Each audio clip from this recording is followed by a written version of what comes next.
Bine ați venit! Astăzi vom vorbi despre arhetipul gemenilor. Dacă n-ai văzut arhetipul taurului și arhetipul berbecului, te invit să le vezi pentru că altfel vei înțelege ceea ce explicăm.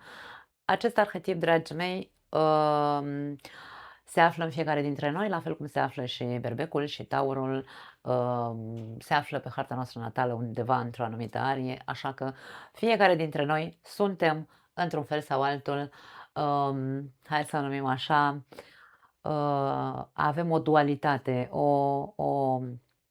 avem un 2 în 1 în interiorul nostru, da? Acolo unde avem acest arhetip pe harta noastră natală, acolo suntem mai duali, acolo suntem mai nehotărâți, acolo suntem un pic mai disperși, cum am scris aici în partea negativă, însă vom explica foarte bine um, cum văd eu de fapt, da? Eu voi explica, voi spune părerea mea și doar a mea.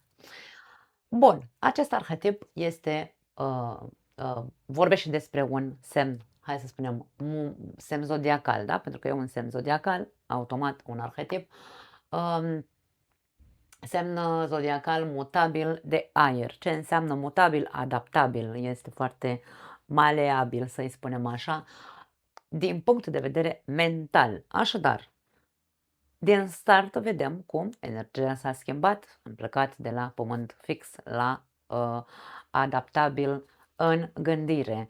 Vorbim despre o energie masculină, este o energie yang, vorbim despre energia masculină în general, este o energie de acțiune, știm foarte bine, da, de a face, guvernat de planeta Mercur. Planeta Mercur este planeta care în mitologie îl reprezintă pe Hermes, pe cel vorbăreț, negustorul, negociatorul și așa mai departe. Mercur era cel care făcea puntea dintre oameni, dintre umanitate și zeitate. Mergea cu informația de la unul la celălalt, inclusiv între zei. El era cel care media într-un fel sau altul tot ce se întâmpla acolo la ei în Olimp, da? Așadar, vorbim despre această energie de negustor și de negociator care se află în fiecare dintre noi. Are funcția de a ne face să ne meargă bibilica, să gândim, să știm să comunicăm și să învățăm lucruri noi, lucruri care ce ne atrag curiozitatea, da? Vorbim aici despre verbul eu sunt curios. Fiecare dintre noi, acolo unde avem gemenii pe harta noastră natală, acolo încercăm tot timpul să umplem capul de informații, încercăm să găsim informații care simțim că ne lipsesc, suntem foarte curioși sau ne atrage, ne distrage atenția alte lucruri, da, alte curiozități. Acolo, în acea zonă în care se află gemenii pe harta noastră natală, suntem foarte comunicativi și sociabili sau acolo este unde avem nevoie să vorbim toată ziua, uite așa ca o moară stricată cum fac eu acum, da? Eu am luna în Gemeni, dragii mei, am luna în casa 4, eu am aici, în această casă a mea, unde mă aflu fizic vorbind, casă, apartament, este unde eu îmi desfășor activitatea vorbind, da? Vorbind din inimă, luna. Așadar, așa se amestecă, să spunem așa, arhetipurile între ele ca să le dăm o explicație în viața noastră. După cum știți, acest curs nu are de văzut cu a ajunge tu să interpretezi o hartă natală. Vei putea să o faci, însă nu asta este intenția și obiectivul meu. Intenția mea este să ne auto-observăm, să ne autocunoaștem în funcție de unde avem respectivele arhetipuri și planete pe harta noastră natală, adică în interiorul nostru, da? Pentru că sunt funcții pe care le îndeplinesc și le îndeplinim noi ca persoane, toate aceste arhetipuri. Bun. Fiecare arhetip în parte, așa cum viața este despre alb și negru, bun și rău, zi și noapte, vorbim despre pozitiv și negativ, așadar și gemenii și arhetipul gemeni vine cu aceste două fațete. La fel cum am început și la berbec și la taur, voi continua și la explicația din punct de vedere al manifestării negative în acest arhetip. Dacă fiecare dintre noi acolo unde avem gemenii pe harta noastră natală, funcția pe care o îndeplinim este de a vorbi, vorbi, vorbi și de a învăța constant, putem să vorbim că este, hai să zicem, acuzat sau este interzis într-un fel sau altul, că vezi, Doamne, dacă înveți, dacă vorbești, vorbește ceea ce trebuie să vorbești, vorbește corect, adevăr, nu știu, da? Aici e ca și cum pe negativ nu ni se mai dă voie, Domne, să greșim, să fim neatenți, da? Nu, e ca și cum nu ai voie niciodată să greșești absolut deloc. Nu ai voie să, în momentul în care vorbești despre ceva, nu ai dreptul să greșești. Ceea ce mie mi se pare o tâmpenie, așa că de ce să nu ne dăm voie să fim un pic, hai să spunem așa, să ne dăm voie ca mintea noastră să fie pe multe cărări. Care este problema? În arhetipul gemenilor și ca imagine, întotdeauna se află două persoane. E ca și cum geamănul, da, e ca și cum ar fi doi frați gemeni, geamănul bun și geamănul rău, între ghilimele. Este, hai să-l numim, dacă vreți, putem să vorbim despre mitul, nu mai știu cum se numeau pe nume acei doi frați.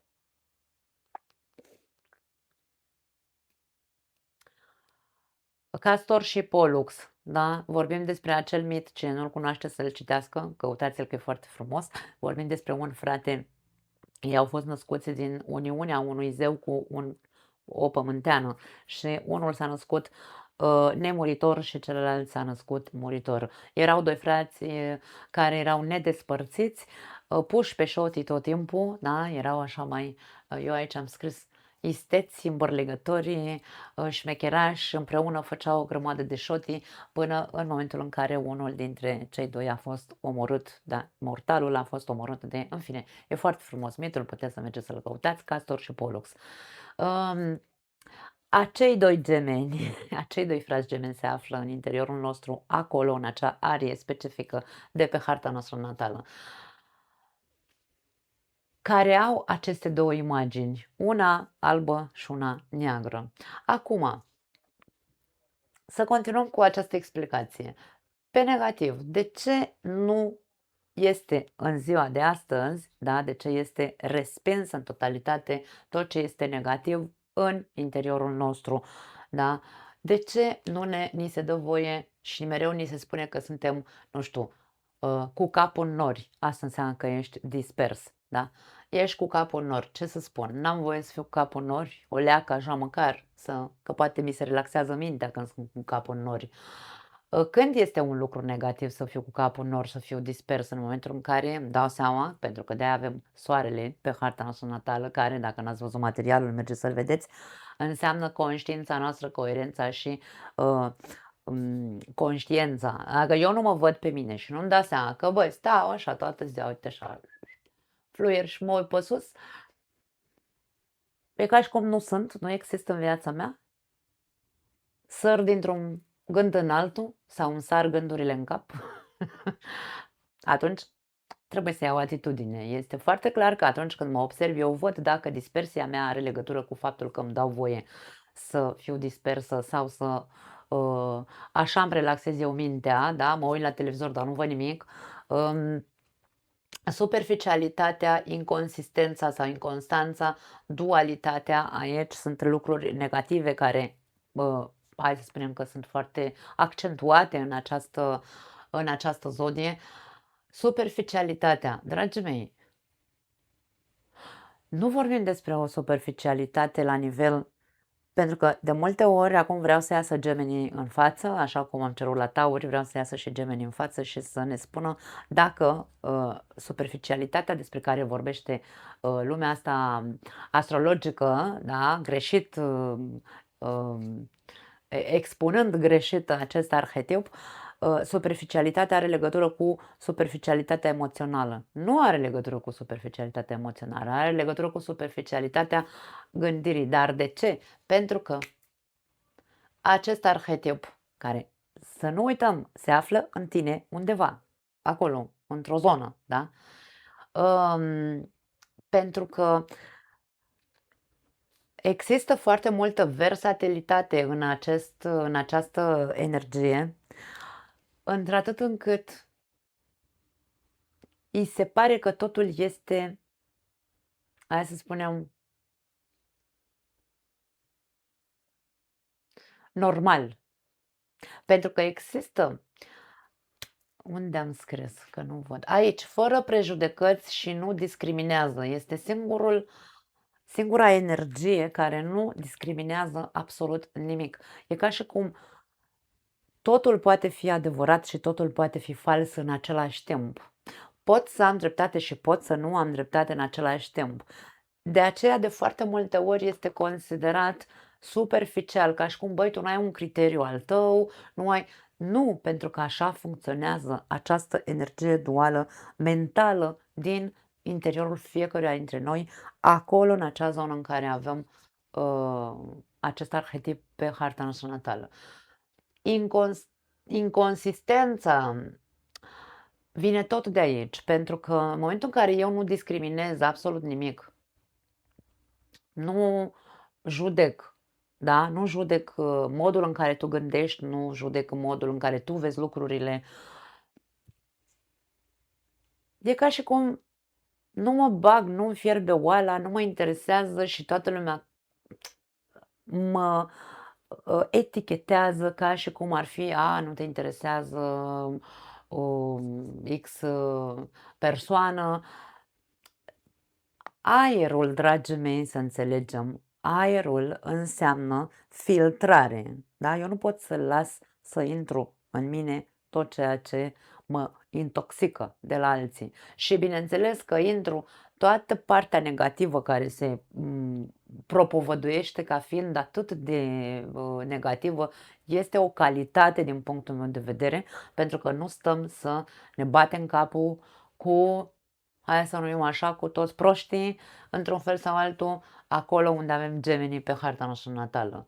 Incoerența este, toate aceste lucruri sunt cu adevărat negative în momentul în care, bineînțeles, ce facem este că noi vedem că suntem superficiali, pentru că nu mă interesează părerea ta sau mi se pare minim ceea ce, da, nu-mi trezești curiozitatea în niciun fel și bineînțeles că pot să zâmbesc așa un pic fals și să te accept în jurul meu, însă asta nu înseamnă că e un lucru, o crimă de om să fiu superficială pentru că nu-ți povestesc eu viața mea ce să-ți povestesc, da?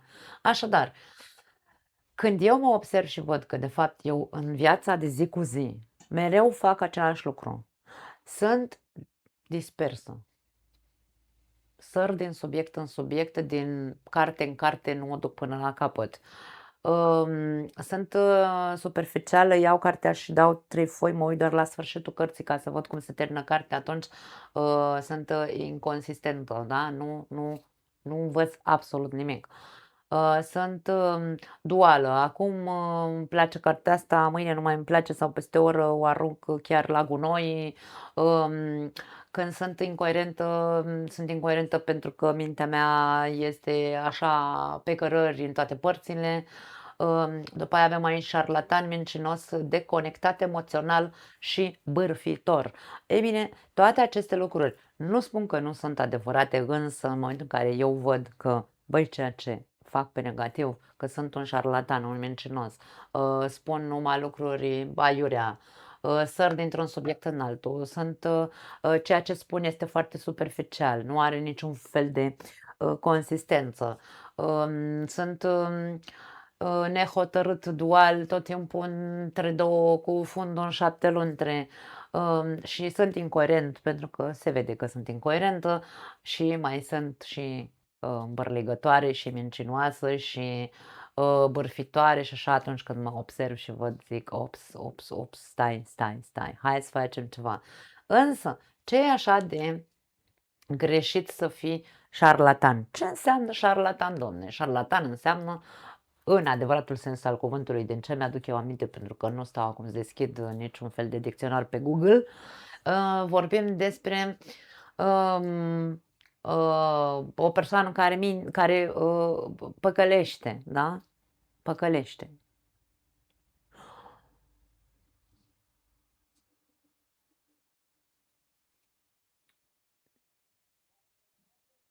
Hai să ne gândim un pic. Ce e atât de nu știu dacă e cuvântul corect, greșit să fii șarlatan, pentru că aici nu vorbim despre a te duce și a înșela pe ceilalți, da? Adică eu nu folosesc energia gemenilor în viața mea de zi cu zi, mai ales că o am pe casa 4, cu familia mea, da? Casa familiei. Nu mă apuc mă folosesc de ei și să-i mint. Șarlataneria are de văzut cu șmecheria. Fiind un semn de aer care vorbește despre mentalitatea noastră, în momentul în care, bineînțeles că a fi șarlatan, a fi mincinos sunt niște și de conectat emoțional sunt niște cuvinte foarte grele cărora nu le poți da o conotație pozitivă, nu-i așa? Însă în momentul în care înțelegem că este ok câteodată să știm să-i luăm pe cei din jurul nostru și să-i manipulăm mental, emoțional într-un fel sau altul, să îi aducem într-un punct în care să vadă că nu e ok că nu sunt ok anumite lucruri pe care le fac, le spun, un anumit comportament. Poate fi vorba despre, nu neapărat despre o minciună, hai să zicem un adevăr câteodată și să spui o minciună sau un adevăr pe jumătate spus este o minciună, este ok să minți pe cineva, da, poate unii o să aruncați cu piatra, dar pentru că sunt foarte multe persoane care chipurile acceptă să li se spună adevărul în față, dacă le spui adevărul în față, mamă, arde Troia, da? Așadar, aici vorbim despre acest gen de minciună, șarlatanerie, nu cu intenție de a face rău, nu cu intenție de, dacă nu te am la inimă, da, de conectare emoțională, dacă nu te am la inimă automat cu arhetipul gemenilor, eu o să te duc cu preșul. Dacă într-adevăr aici vorbim despre se vede, pentru că se vede. Eu și dacă nu sunt un geamăn, eu în momentul în care văd o persoană care se simte că este un mincinos, un șarlatan, un îmbărligător, numește-l cum vrei tu, îl văd că nu are, da? Că nu are două grăunțe în cap, îl văd care sunt intențiile, îl văd că este superficial, atunci eu văd soarele meu, e conștient, da? Mă face conștientă și zice, pericol, pericol, pericol, ok.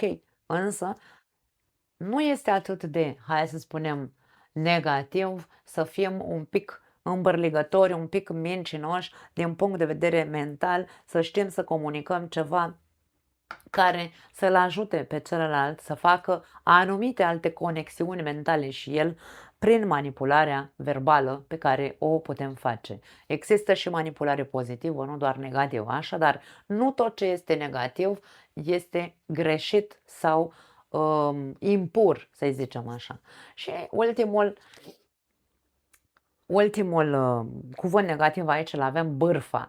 Bârfa este foarte specific persoanelor cu nimic în cap, da? Așadar, așa cum se spune, uh, uh, o minte goală este foarte gălăgioasă pentru că face ecouri. În momentul în care nu folosim această parte, hai să zicem, pozitivă, însă în același timp se poate transforma în negativ, atunci da, vorbim despre faptul că eu pot să văd dacă sunt pur și simplu o măcănitoare și o bârfitoare și toată ziua stau la colțul străzii să mănânc rahat sau, de ce nu, un lucru bun pentru mine.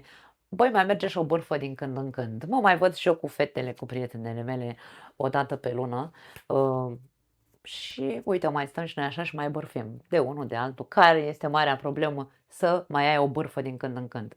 Dacă ești doar pe bârfă, atunci ai o problemă și trebuie să rectifici. Partea pozitivă se poate întoarce împotriva noastră în momentul în care este în exces. De ce? Este foarte ok să fim, da? Arhetipul gemenilor este asociat într-un fel sau altul cu arhetipul copilului care abia a început să vorbească. Copilul care tot timpul întreabă de ce, de ce, de ce. Știm, cei care avem copii, știm că la vârsta de 2 ani, 3 ani, încep să întrebe de absolut orice. Ce e asta? Și de ce e neagră? Și de ce e rotundă? Și de ce atâtea de ce-uri în care tu nu mai știi ce să-i spui, da, acelui copil. Asta este arhetipul.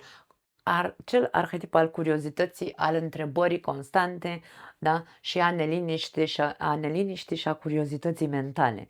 Așadar, în momentul în care este, hai să spunem, pe pozitiv, pozitiv, nu în exces, pentru că în exces o să spun cum se transformă în negativ, vorbim aici despre curiozitate. Este zace în noi acel copil curios.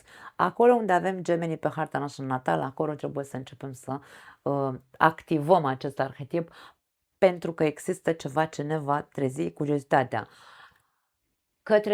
Poate către a învăța ceva, pentru că vorbim despre un arhetip al învățăturii, da? Sau al învățării, să zicem, unde ce căutăm este schimb de informații sau, hai să numim așa, a face conexiuni mentale diferite.